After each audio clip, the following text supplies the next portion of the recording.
don't interact with my surroundings, but man, it's just so easy to reach out and grab The Young and the Hopeless on CD. I got it right when it came out. Epic Daylight.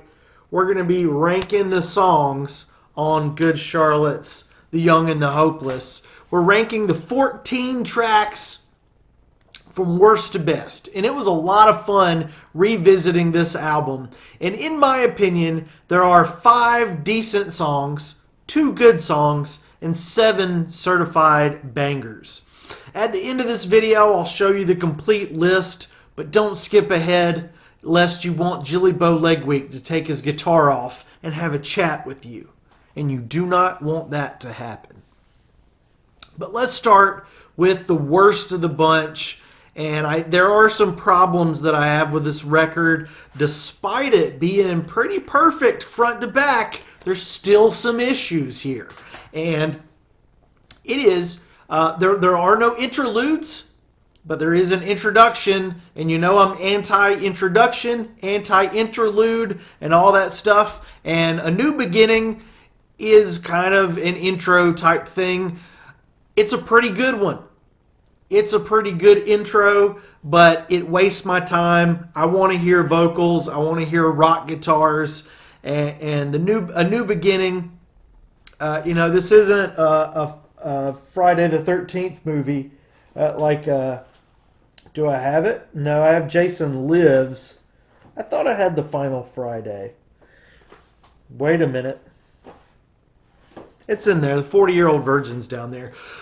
This is not a Jason Voorhees movie. This is a Good Charlotte record. It's not A New Beginning. Okay? It's this. We could have had A New Beginning on another Good Charlotte record, like The Chronicles of Life and Death. But anyway, I don't like intros and interludes, so A New Beginning is at the beginning of this list as the worst track. Next up at number 13, we have Say Anything. And this is just one of those that I usually skip it if I'm listening to the album. There's nothing particularly wrong with it. It just seems a little watered down compared to the rest of the album. And it just doesn't have the punch that the rest of the songs have. It's a good song. I like it. But it's the weaker of the bunch. Next up at number 12, we got My Bloody Valentine. And for a long time, this was my least favorite Good Charlotte song. It felt very out of place on the record. It just didn't vibe with the rest of the album, like musically. Even if it is a decent song, it just doesn't fit for me. It's kind of like Green Day's Hoshinka. It's a good song, but it just doesn't feel like it needs to be on Nimrod. And that's where Bloody Valentine is with Good Charlotte. Number 11 is Story of My Old Man. And this is the final decent as we move into good and then great or perfect songs.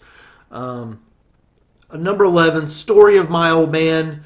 It's a little bit clunky, and I know at one point Joel was uncomfortable with the band singing about their issues with their father, and Benji kind of just wanted them to be there.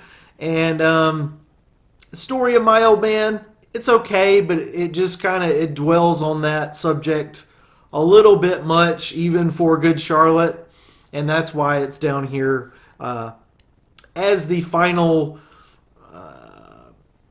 worst of the bunch at number 11. So, or decent, it's in the decent category, and then now we are in the good stuff. Actually, I lied. We got one more of the bottom tier stuff. Well, we had 5 decent songs, 2 good songs, and 7 bangers. So we got one more decent song before we get into the good stuff. No! The Day That I Die. The Day That I Die is the 10th best song on this record. And it's actually grown on me quite a bit. I didn't like it. It was like Bloody Valentine when I first got this record back. When was this? 2002. I did not like The Day That I Die.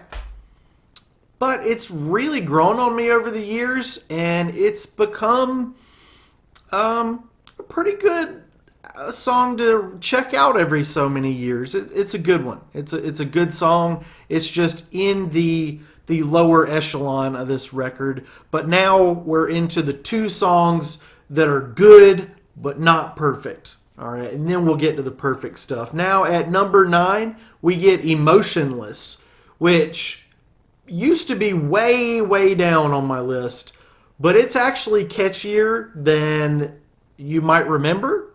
That's what happened to me. I was like, it's going to be like Say Anything, where it's kind of flat and forgettable. But no, Emotionless actually packs a punch. It's got a really good rhyme. It's got a really good structure. And it's way better than I remembered it being. So Emotionless is the first good Charlotte song on this record. And it is partnered with a song just a little bit better in the good category. At number 8, we got Wondering. And am I correct? Wasn't this song about their dog? I don't remember the dog's name, but I remember there was some band lore about the dog. What was his name? Oh, yeah, I did have to look it up, but Wondering is about the Madden Brothers dog named Cash, and it's not about a girl. It's about a dog named Cash, and it's a pretty good track. It's a pretty strong track. But now we're into the top 7, which are near perfect. And it was tough to rank these. And I've definitely changed my opinion over the last 23 years. 23 years. Oh my God. Really? 23 years old? That doesn't make sense. But I've definitely changed my opinion on pretty much every song on this record from back in the day when I was in high school, and now I'm almost 40 years old. So number 7 is the anthem. And I know that that's maybe the band's biggest song, I used to like it, but it's really kind of fallen off for me. It just doesn't have a lot of lyrical meat, even if it is a really great sounding rock song. So the anthem probably used to be near my top, and now it's dropped to about the halfway point as far as ranking the songs on The Young and the Hopeless. Number 6, we got Moving On, which is the closer of Young and Hopeless, and it's really, really fun. And you know, it's weird. Good Charlotte have Hold On and Moving On this record, and then they've got Moving On Youth Authority. God.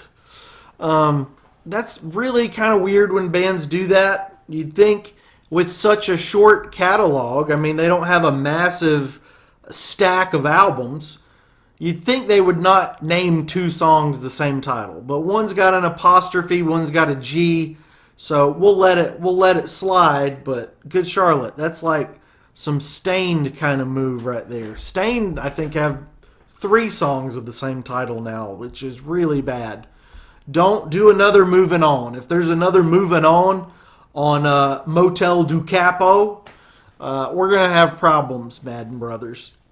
Where was I? We're moving on. Moving on with an apostrophe was number 6. Now we're in the top 5 songs of The Young and the Hopeless, and number 5 goes to Girls and Boys. This one, like I said, I've shuffled this list all over the place, but Girls and Boys has definitely lost a little bit of the excitement that I got from hearing it as a teenager. Now that I'm in my 30s, it's lost a little bit of the excitement, but it is still a bop. It is still a bop to this day, 23 years later, and it's a great song. It's catchy, it's fun, but there are 4 songs that are better than Girls and Boys, And number 4 is Riot Girl. Christina wouldn't want to meet you. She hates you, Brittany, so you better run for cover.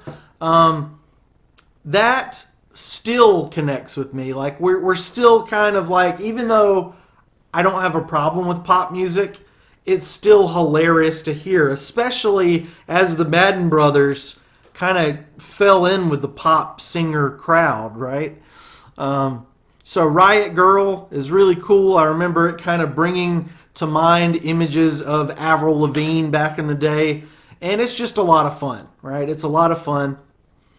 But at number 3, we got one of the more serious songs on the album, Hold On. I remember the video being like having this really strong message about not giving up and not letting go, and hold on, it gets better than you know.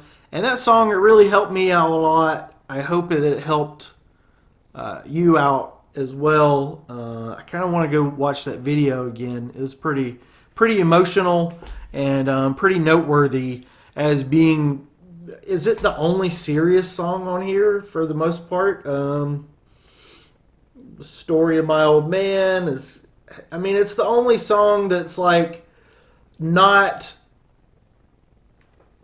Its gravitas is in its tempo and its lyrics and its music.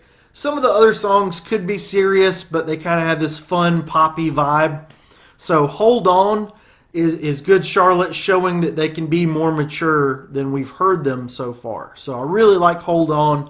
It's kind of a teaser on what's to come from Chronicles of Life and Death, Good Morning Revival, before we get into the bad era, the bad Charlotte era. So now we're at my top 2 from Young and Helpless. Young and Hopeless. I keep wanting to say Young and Restless for some reason, but maybe that's what those guys are watching on their TV screen there.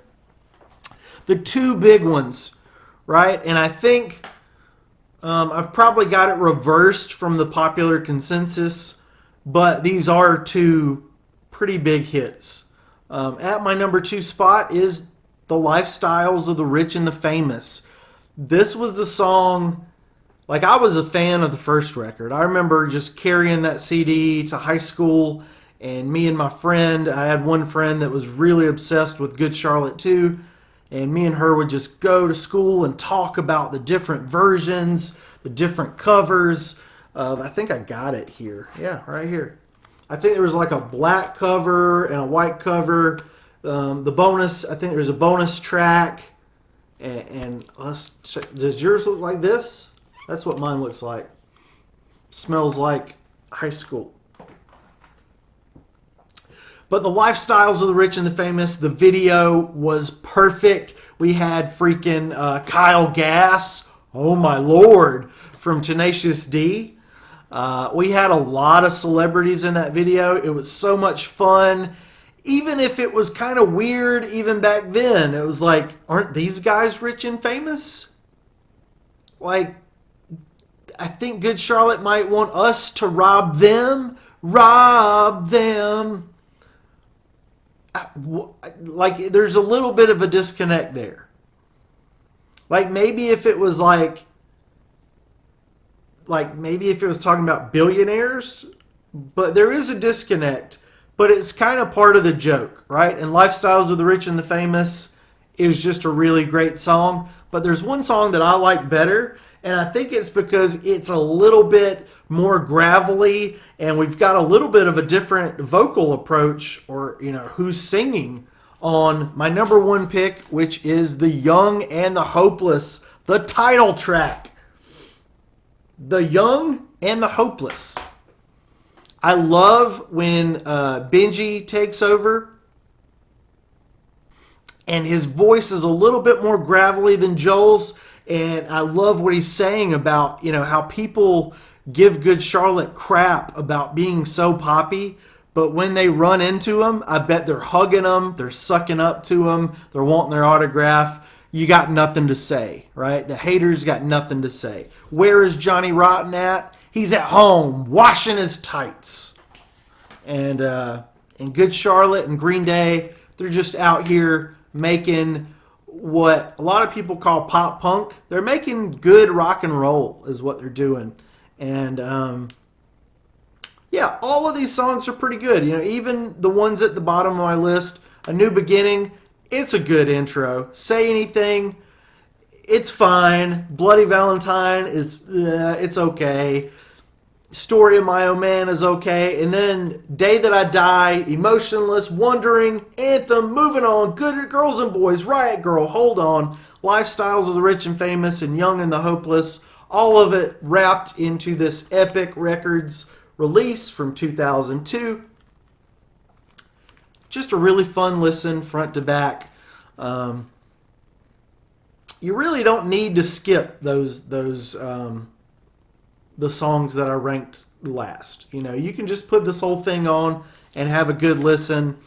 I am currently working on a massive review for Green Day's, not this album. I've done this one already. I've done this one. Oh, God! I'm reviewing everything that Green Day's ever done, and I'm working on an Insomniac album review where we go through all the instruments, all the microphones, all the amplifiers, everything that they used to make Insomniac sound like they did, like it did. That's what I'm working on next. It's going to be an album review with that information and turning Insomniac into a concept record. So I hope that you're here with me for that.